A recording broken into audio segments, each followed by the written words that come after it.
ಅಂದ್ರ ಈ ದೇಶ ಕುರುಬರ ದೇಶ, ಯಾರ್ದಲ್ಲ, ಯಾರ ಅಪ್ಪಂದಲ್ಲ, ಕುರುಬರ ದೇಶ. ಭಾರತ ಕುರುಬರ ದೇಶ. ಚಂದ್ರಗುಪ್ತ ಮೌರ್ಯ ಅನ್ನುವಂತ ಚಕ್ರವರ್ತಿ ಆಗಿದಂತ ದೇಶ ಇದು. ನಾವು ಸುಳ ಮಕ್ಕಳು ಇವತ್ತು ನಮ್ಮ ದೇಶದೊಳಗ ನಾವು ಎಷ್ಟು ಕೊಂಡ್ರೋ ಅಂತ ಬೈಕಳಕತ್ತೀವಿ. ಏನಿದೆ ದೇಶ ನಮ್ಮದು, ಯಾಕ್ರೋ ಮಕ್ಕಳ ಕೊಡೋಣ ಅಂತ ಕೇಳ್ಬೇಕು.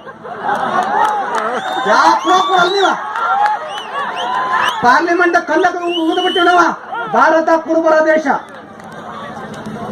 ಒಂದಾದ್ರೆ ಮತ್ತೆ ಏನ ಸಂಸತ್ ಭವನದಾಗ ಏನ ರಾಷ್ಟ್ರಪತಿಗಳು ಇವತ್ತು ಆರಾಮ್ ಮಕ್ಕೋತಾರಲ್ಲ, 200 ರೂಮ್. ಅದು ಅಲ್ಲೇಬಾಯಿ ಮಾತೆ ಅಲ್ಲೇಬಾಯಿ ಏನ್ ಸ್ಟೇಜ್ ಕಟ್ಟಿಲ್ಲ ಇದು. ಮಾತೆ ಅಲ್ಲೇಬಾಯಿ ಹೋಳ್ಕರ್ ಅವ್ರು ಕೊಟ್ಟಂತ 300 ಎಕರೆ ಜಾಗದಾಗ ಇವತ್ತು ರಾಷ್ಟ್ರಪತಿ ಭವನ ಕಟ್ಟಾರ.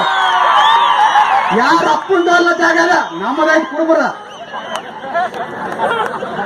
ಈಗ ಒಂದು ವಿಚಾರ ತಿಳ್ಕೊರೆ, ಎಷ್ಟೇ ಮಾಡ್ಲಿಕ್ಕ ಯಾವ ಸರ್ಕಾರ, ರಾಜ್ಯ ಸರ್ಕಾರದ ಈಗ ಸದ್ಯ ಹಾಕಿಲ್ಲ. ಮೊದಲು ಸಿದ್ದರಾಮಯ್ಯ ಅವರು ಮಾಡಿದ್ರು, ಮತ್ತೆ ನೌಕರದಾರ ನಮ್ಗೆ ಕಡಿಮೆ ನೌಕರಾತಿಯನ್ನು ನಾವು ತೆಗೆದ್ರು. ನಾವು ಗೊಲ್ಲರು ಬ್ಯಾಡ್ರಿಂದೆಲ್ಲ ನಾವು ಎಷ್ಟೇ ಆಗಿದ್ದು ಅವತ್ತು ತೆಗಿಯೋಣ. ಈಗ ಅದು ಕೇಂದ್ರ ಸರ್ಕಾರ ಕೈಯಾಗೈತಿ. ಈಗ ಅದು 2/3 ಮೆಜಾರಿಟಿ ಆಫ್ ದಿ ಯಾರು ಇರ್ತಾರ ಸೆಂಟ್ರಲ್ ಗೌರ್ಮೆಂಟ್ ಆಗ 2/3 ಮೆಜಾರಿಟಿ ಇರುತ್ತೆ, ಅವರು ಮಾಡ್ಲಿಕ್ಕೆ ಮಾತ್ರ ಹಕ್ಕೈತಿ. ಈಗ ಪ್ರಧಾನಮಂತ್ರಿ ಮೋದಿ ಅವ್ರಿಗೆ ಮಾಡ್ಲಿಕ್ಕೆ ಹಕ್ಕೈತಿ, ಕೆಪಾಸಿಟಿ ಐತಿ. ಮಾಡ್ಲಿಲ್ಲ ಕಿತ್ತು ಹೋಗಿದ್ದೀವಿ. ಮತ್ತೊಮ್ಮೆ ಹೇಳ್ರಿ, ಕಿತ್ತು ಹೋಗಿದ್ದೀವಿ. अगर सत्ता में बने रहना चाहते हो हमें एसटी दर्जा दो. ಈ ಬೆಳಗಾವಿದಾಗ ಕೆಲವು ಮಾತಾಡ್ಕೋತಾರ, ಕೂಡ್ಸುಳ ಮಕ್ಕಳು ಕುರುಬ್ರು ಕಿಸಿಯಾಗ ಕಲ್ಲು ಹಾಕೊಂಡು ಹೋಗ್ಯಾರ ತಿಳ್ಕೊಂಡಾರ. ಕಿಸಿಯಾಗ ಕಲ್ಲಿಕೊಂಡು ಹೋಗ್ಯೋ ಮಂದಿ ನಾವ ಗುಂಡು ಹೋಗ್ಯಾರ. ನಾವ ನಮ್ಮ ಮಾತಾ ಗುಂಡಾಗತ್ತೈತಿ. ಗುಂಡ ಅಂದ್ರ ಮತ್ತೆ ನೀವು ಬಂದೂಕಿನ ಗುಂಡ ತಿಳ್ಕೊಬೇಡ್ರಿ, ಬುಲೆಟ್ ಬ್ಯಾಲೆಟ್ ಗುಂಡ. ನಾವೇನು ಓಟ್ ಬಟನ್ ಗೊತ್ತಿವಲ್ಲ, ಎಷ್ಟು ಮಂದಿ ಸಿಡಿದು ಬಿಟ್ಟಾರ ನೋಡ್ರಿ ಮುಂದ ಅಂತ ಹೇಳ್ತಾ ಇಲ್ಲೇನ್ ಸೇರಿಲ್ಲ. ಪ್ರತಿಯೊಬ್ರು ಅವ್ರ ಮನ್ಯಾಗ ತೀರ್ಮಾನ ಮಾಡ್ಬೇಕು. ಏನು ಗುರ್ಜರ್ ಹೋರಾಟ ಮಾಡಿದ್ರು ರಾಜಸ್ಥಾನದೊಳಗ, ಗುರ್ಜರ್ ಹೋರಾಟ ಆಗ್ಬೇಕು.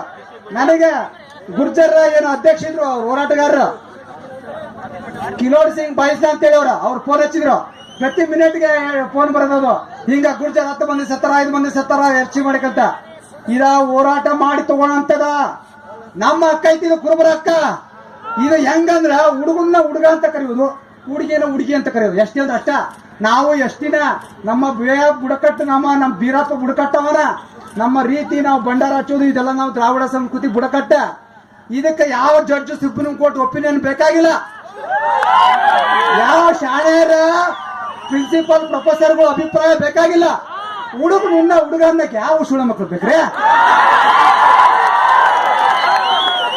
ಇದು ಮಾಡಿದ್ರೆ ಉಳಿತೀರಿ, ಇಲ್ಲ ಅಂದ್ರೆ ಗುಂಡು ರೆಡಿ ಇದಾವ, ಬಟನ್ ಕೈಯಾಗೈತೆ ಅಂತ ಹೇಳ್ತಾ ನಮ್ಮ ಮಾತನ್ನು ಮುಗಿಸ್ತಾ ಇದ್ದೇವೆ.